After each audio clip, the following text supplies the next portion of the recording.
The first thing you're going to hear is raw, unprocessed audio, and then I'll turn on the processing and listen to that difference. I'm not quite sure if it's my audio that's holding me back or if it's competitive enough. I'm not quite sure if it's my audio that's holding me back or if it's competitive enough. The processing, yes, sounds better. It's an optimization. But if we adjust a few things in the room first, that processing with plugins can sound a lot better. All right, let's first start with a little bit of background. This submission, this raw audio submission that I received was from a person named Brad.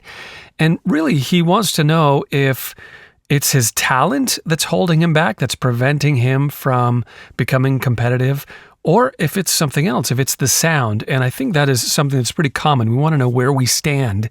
And, when you know that your audio sounds good, you can take that weight off of your brain. You could say, okay, I know it's not the audio, which is the problem.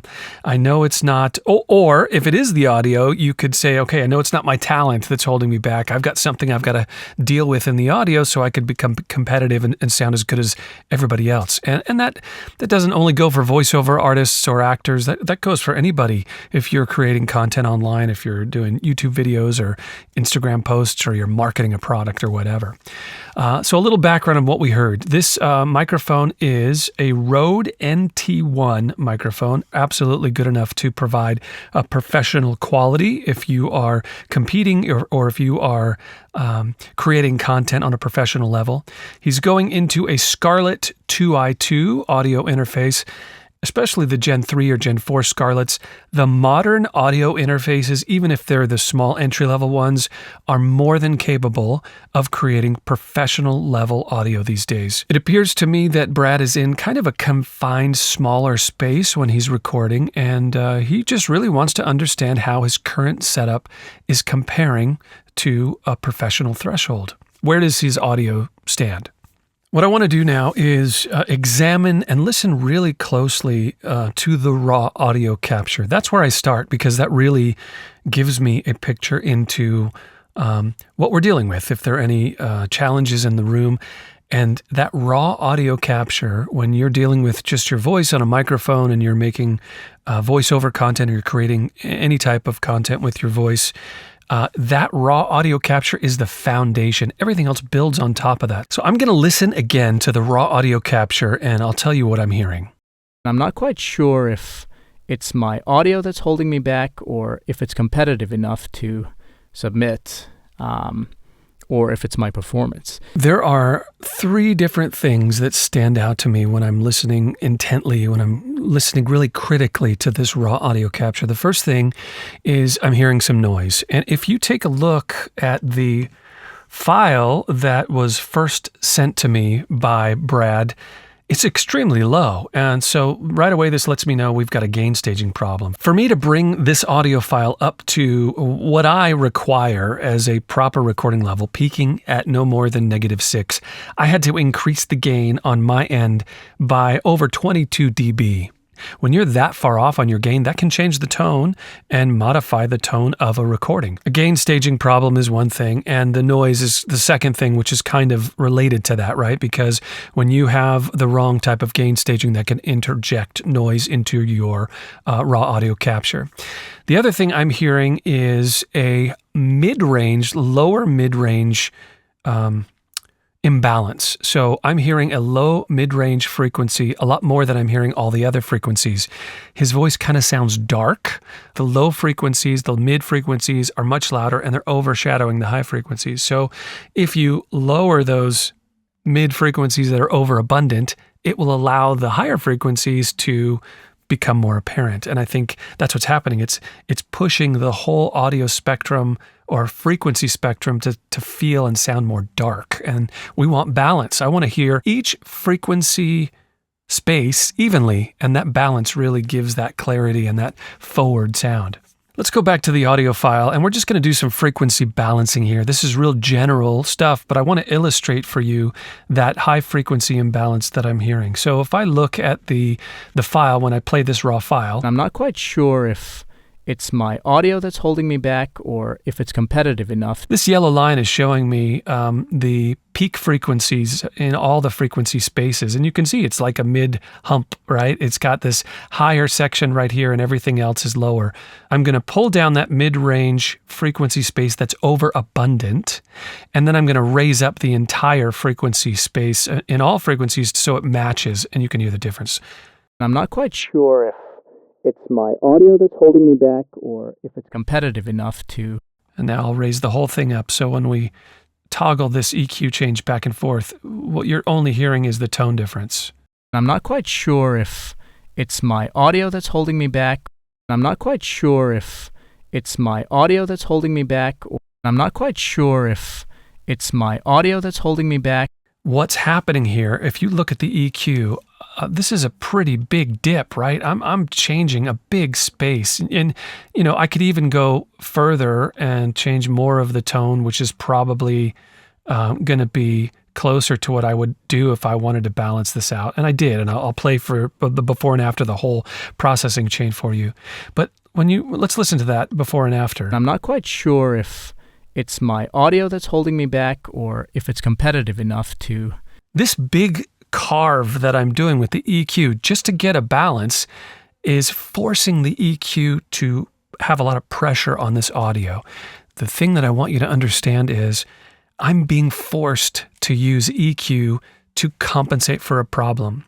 And the whole idea here is that if he were to fix that issue in the raw audio capture first, I could use EQ so much lighter than this.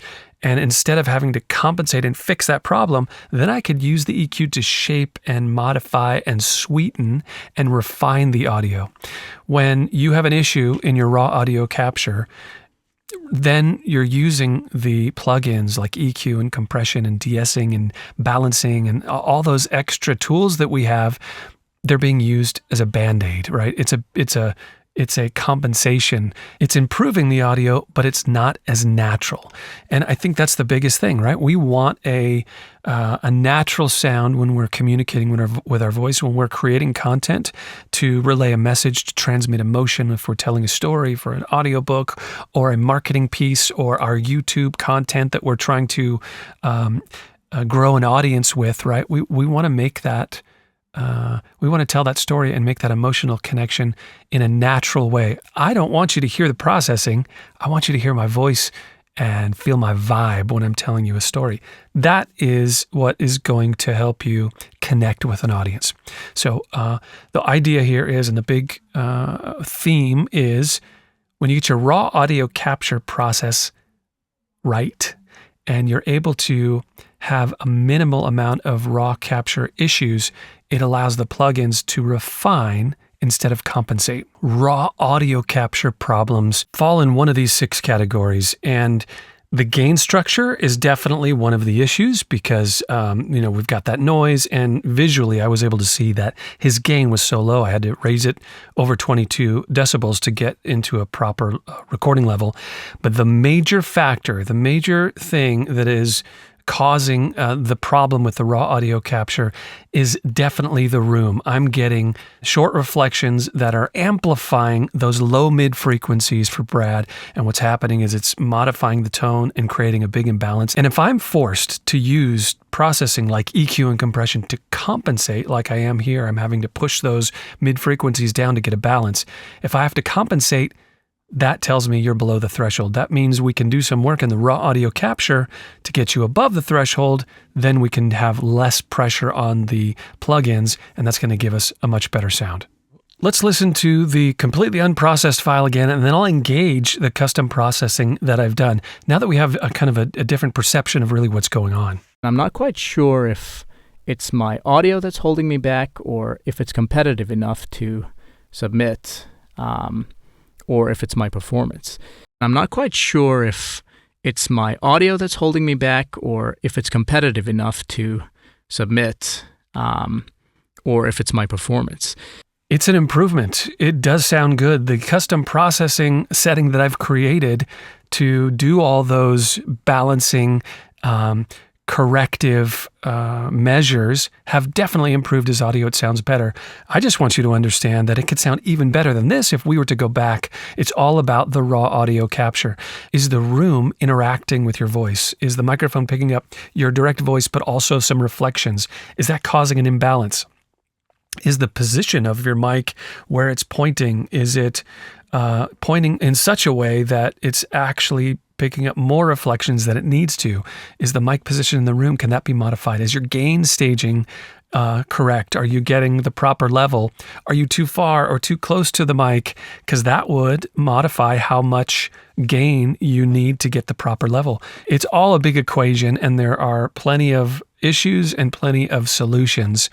If you're unsure of how your recording behaves, are you above the threshold or are you below the threshold? You could send me your audio and I will listen to it objectively and let you know where you stand. Because usually the first reflex is, I got to get a better microphone, or I need the new latest plug-in to help reduce the noise or to help get rid of that echo.